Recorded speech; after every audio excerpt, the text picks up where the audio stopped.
बहुत सारा कमेंट आदि आम 3 किलोवाट सोलार लगाऊे आमर राशन कार्ड कटिज कि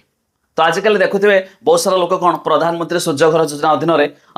सोलार लगाउछंती जोटा कि ओडिशा रे लागुछि प्राय सब गाँव में घरे घरे लोक मैंने लगेगा स्टार्ट कले किंतु गोटे कथा कौन ना राशन कार्डटे लोकंर रही तो जदि आम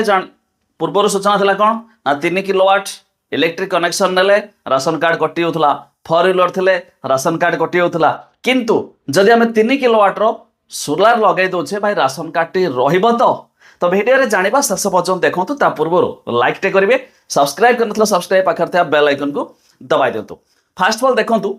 पीएम सूर्य घर योजना रे हम ओडिसा रे मध्ये पुरस्कार मिल सालानी नंबर 1 बोलेगी अलग स्टेट को कंपटीशन दे सालानी ओडिसा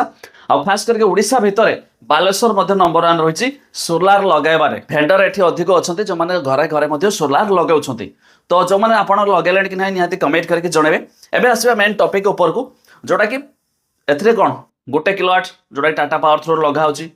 के 5700 टका दोस्त तो के 1800 टका दोस्त तो के बिल्कुल फ्री रे लगे देलानी डिपेंड करछि के भेंडर लगाउछ बोले कि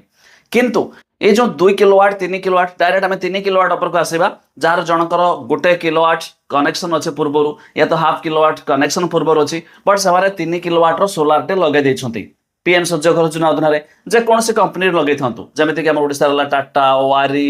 लुमिनस यूटीएल आदानी ये सब रही तो जेकोसी कंपनी से लगे भाई से राशन कार्ड रहिबो तो देखो ये नहीं ऑलरेडी ट्वीट करी जोटा कि आम एक्स पोस्ट होती तो मुझे ऑलरेडी आम सीएम होगा मोहन माझी होगा एनआरजी ओडिशा जो मैंने सब सोलार विषय छाड़ुंट ऑलरेडी ट्वीट करी नो रिप्लाय किसी भी रिप्लाय ना भाई कटे कि न कटो तो आम आसवा आम गोटे कौन अनुमान करें जेहेतु ये सरकारी स्कीम फास्ट ऑफ तो जानले ये सरकारी स्कीम रही सरकार कहते कि आपण मैंने लगातु दुई ए लोन री सुविधा रही आम जब देखा भाई जो बड़ बड़िया लोक से लगेबे ना तो जेहेतु लोन रो सुविधा रोचे गोटे साधारण लोक भी लगेब तो 3 किलोवाट हेले राशन कार्ड कटिब कि तो जानतु एपर्यंत तो कौन तार क्या पाखरे कन्फर्मेशन ना तो आगामी पर्यायर जना पड़ो खाली लोक जहाँ भी आप पचारे से एणु तेणु हाँ ना कहीदेव कौन से क्लारिफिकेशन कौन प्रूफ सहित कहब ना तो देखा जाऊ आगामी पर्यायर कौन हो कि मत लगुनि कटिव बोली कहीं भाई सरकार तो निजे कहते आप लगाओ सरकार लोन रो सुविधा भी कर तो कहीं कटिव तो जो मैंने अधिक बड़ लोक होते तार जमी जमी अधिक थी 4 व्हीलर थी तो से क्षेत्र में कटिज कि लगुनि ये सोलार लगेदे आपंकर कटिज बोली सोलार उपर को नहीं बहुत सारा वीडियो ऑलरेडी बना देछि जदि आम 3 किलोवाट सोलार लगाऊे पर डे केते यूनिट जेनेरेट करुछि आम कौन कौन चलाई पारिबा प्लस क्यों कंपनी सोलार भल तो जब देखी ना मोर फेसबुक विजिट करूँ आम यूट्यूब चैनल विजिट करूँ बहुत सारा वीडियो अच्छे से वीडियो मत जाई देखी दिंतु आपको अधिक नॉलेज मिल जाए छोड़ा आउ गोटे कथा मुझे ऐड कर साधारण लोक जदि आप 3 किलोवाट सोलार टे लगाउछंती आपको सरकार तरफ 1,38,000 सब्सिडी मिलता है आम सेंट्रल तरफ 78,000 बाकी 60,000 रहा आम स्टेट गवर्नमेंट दूसरी तो सोलार लगेबार इंस्टॉल करार तो 8-10 दिन भितर आपंकर नेट मीटरिंग लगी